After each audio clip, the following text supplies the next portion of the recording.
요로결석 한번 겪어보시는 분들은 이런 말씀하세요. 차라리 다른 병이 낫겠다. 그런데 칼슘을 줄여야 한다, 맥주가 좋다, 아몬드를 먹으면 안 된다, 뭐 이런 말들 도대체 뭐가 맞는지 잘 모르시겠죠? 오늘은 요로결석 환자분들이 가장 오해를 많이 하시는 부분들을 정리해 드리겠습니다. 요로 결석이 있으면 칼슘 무조건 줄여야 하는 거 아닌가요? 라는 질문이 많아요. 아닙니다. 음식으로 먹는 칼슘은 오히려 요로결석을 줄인다는 보고도 있습니다. 요로결석의 대부분은 칼슘 결석이지만 그렇다고 칼슘 섭취를 무조건 줄이는 게 정답이 아니에요. 음식으로 들어온 칼슘은 장에서 옥살산과 결합해서 칼슘을 배출하는 역할을 오히려 하기 때문에 줄일 수 있게 되는 겁니다. 칼슘이 부족하면 옥살산이 그대로 흡수되면서 요관에서 요로결석 결정화가 될 수가 있습니다. 정리하면 우유치즈같이 칼슘 성분이 들어있는 음식들은 예방을 하는 데 도움이 될 수가 있고요. 칼슘 보충제 같은 경우는 무조건은 아니지만 요로결석 발생률을 높일 수 있기 때문에 의사와 상의 후에 처방을 받으시기 바랍니다. 제가 요로 결석을 당한 이후로 맥주를 달고 살았던 기억이 납니다. 맥주를 마시면 결석이 안 생긴다라는 정설이 있는데 의학적으로 맞나요? 맥주가 요로결석에 있어서 긍정적인 효과와 부정적인 효과로 나눠볼 수가 있어요. 대표적인 요로결석 원인 중에 하나가 통풍 요산 수치가 높은 분들이 이 요산 때문에 결석화 되는데, 맥주가 뭐죠? 통풍의 주 원인이잖아요. 물은 많이 못 먹는데 맥주는 몇 리터씩 드실 수 있잖아요. 물은 1리터도 드시기 어려워하시더라고요. 근데 그런 수분 섭취를 통해서 오줌으로 쫙쫙 나가면 이 요관을 한번 수압으로 밀어내면서 요로결석이 빠지거든요. 모든 결석이 다 빠지진 않지만 작은 경우에 그렇게 해서 저절로 빠지는 경우가 많습니다. 문제는 수분 보충하는 데는 좋고 오줌을 싸는 데는 좋지만 이 알코올이라는 게 탈수를 또 유발할 수가 있고요. 통풍 요산 수치를 높이면서 오히려 요산으로 인한 요로결석을 더 유발할 수 있기 때문에 조심하셔야 되겠고, 결국은 맥주가 중요한 게 아니고 얼마나 많은 수분을 보충하느냐가 핵심 포인트가 되겠습니다. 또 이런 이야기가 있습니다. 결석 잘 생기는 체질의 사람들은 나트륨, 당근, 아몬드 싹 다 피해야 된다. 무조건 금기가 아니고요. 조절해서 드시는 게 핵심입니다. 나트륨 같은 경우는 소변으로 칼슘 배출을 증가시키기 때문에 결석 위험을 높일 수가 있습니다. 옥살산이 많은 음식인 아몬드, 시금치, 당근 같은 것들은 과다 섭취를 주의하셔야 돼요. 하지만 전부 끊을 필요는 없습니다. 옥살산 음식은 칼슘 있는 식사와 같이 하게 되면 흡수율이 낮아지기 때문에 포인트는 짜게 먹는 걸 줄이시고 특정 음식을 과하게 먹는 걸 조심하셔야 되겠습니다. 제가 과거에 요로 결석을 한번 심하게 겪고 느낀 생각인데요. 물리적으로 이 뾰족한 돌멩이가 막 콱콱 찌르면서 자극을 주잖아요. 이러다가 콩팥이 붓거나 신장 기능이 떨어지지 않을까라는 공포감이 좀 있었습니다. 네. 어떻게 생각하시나요? 막힌 시간과 위치가 중요합니다. 잠깐 이렇게 요관이 막혀가지고 수일 내로 빠진다고 하면 신장에 압력이 걸려봤자 오래 걸리지 않기 때문에 신장 기능을 저해할 정도는 아닙니다.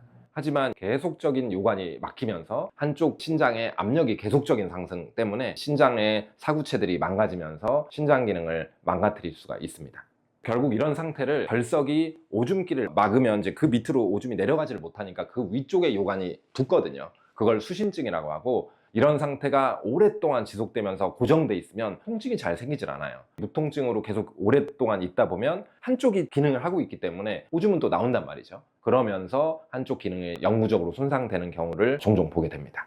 결석이 큰데도 통증이 전혀 없었던 케이스도 계시던데 왜 그런지. 사람 몸이 되게 웃긴 게요, 병이 별거 아닌데 엄청 아플 때가 있고 병이 무지하게 큰데, 예를 들어 말기폐암인데 증상이 없고, 이런 경우도 종종 보게 됩니다. 증상과 병의 중증도가 비례하지 않는 경우가 꽤 많아요.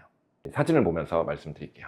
이분 같은 경우는 증상은 그냥 없었어요. 검진은 우연히 왔는데 CT를 검사하셨는데 이쪽이 왼쪽 콩팥이고 여기 오른쪽 콩팥인데 이렇게 까맣게 늘어난 거 보이시나요? 이게 요관이에요. 원래 정상 요관은 육안으로 거의 보이지 않을 정도로 얇기 때문에 반대쪽 보면 뭐 보이는 게 없잖아요. 왼쪽을 보면 이렇게 요관이 엄청 늘어나서, 늘어났다는 건 뭐가 밑에 막혀 있다는 얘기예요. 그게 암일 수도 있고 돌일 수도 있는데, 쭉 따라 내려가 보면 요 관을 따라 내려가 보세요. 요렇게, 여기 하얗게 꽉 막혀 있죠. 정면 사진에서 조금 더 잘 보이는데 이렇게 타고 내려가 보면 여기가 콩팥이고 반대쪽은 요관이 보이질 않죠. 여기 얇게 보이는 게 요관이에요. 여기 되게 반대쪽은 이렇게 늘어나서 막혀 있는 거고, 쭉 따라 내려가면 이렇게 돌이 밑에서 거의 1cm 가량으로 콱 틀어 막혀 있는 상태입니다. 그럼 왜 증상이 없었을까요? 이분 같은 경우는 만성화돼서 그래요. 오랫동안 막혀 있었고 요 돌이 요관을 자꾸 통과하면서 삐집고 나갈 때 아픈 거기 때문에 그냥 그 자리에서 머물고 가만히 있다고 하면 천천히 진행하면 개구리가 미지근한 물에 들어가면 모르고 죽는다고 하잖아요. 그런 경우처럼 아주 오랜 기간 천천히 진행하는 경우에 증상이 없을 수 있고 제자리에 그대로 박혀 있는 경우에 증상을 유발하지 않을 수도 있습니다.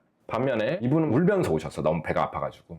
그래서 어우 야 큰 병 난리 났나 보다, 뭐가 터졌나 보다 해서 CT를 찍었는데 알고 보니까 여기 돌 보이나요? 여기 되게 찌끄맣게 보이는데 겨우 이 정도 가지고 떼굴떼굴 하셨어. 그래서 급성으로 갑자기 생겼을 때 아무리 작아도 증상이 생길 수 있죠. 한마디로 우리 손톱 밑에 바늘만 살짝 찔려도 죽을 것 같이 아프지만 아까 그분 같은 경우는 오히려 되게 크고 요관까지 다 늘어나 버렸는데 증상이 없고, 이분 같은 경우는 갑자기 잠깐 막히면서 엄청 아팠는데 거의 한 3mm 정도 좌측 방광 쪽으로 이제 가까이 다 내려가서 보였던 사례였습니다. 이 요로결석은 아픈 병이기도 하지만 통증이 없는 경우도 있을 수 있습니다. 잘 알고 관리하면 별게 아닐 수가 있고요. 잘못 알고 관리하면 계속적인 재발과 신장 기능이 떨어질 수 있는 질병입니다.